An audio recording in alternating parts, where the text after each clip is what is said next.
ఓం నమో వెంకటేశాయ. శతమానం భౌతి కార్యక్రమానికి స్వాగతం. ఈరోజు 24వ తేదీ శనివారం, జనవరి నెల 2026వ సంవత్సరం.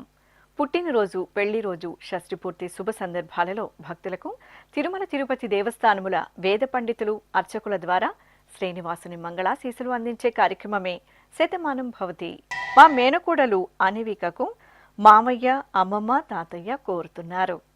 ఈరోజు పుట్టినరోజు జరుపుకుంటున్న చిన్నారులందరికీ స్వామివారి కృపాకటాక్షాలు కలగాలని కోరుకుంటూ ఓం స్వస్తి న ఇంద్రో వృద్ధశ్రవా స్వస్తి న పూషా విశ్వవేదాః స్వస్తి నస్తార్క్ష్యో అరిష్టనేమి స్వస్తి నో బృహస్పతి దధాతు వృషాదశ్వా మరుతః పృష్ణే మాతరః శుభం యావానో విదథేషు జగ్మాయః అగ్నిజిహ్వామనాభः శూరాజక్షసో విశ్వే నో దేవా అవసాగామన్నిహ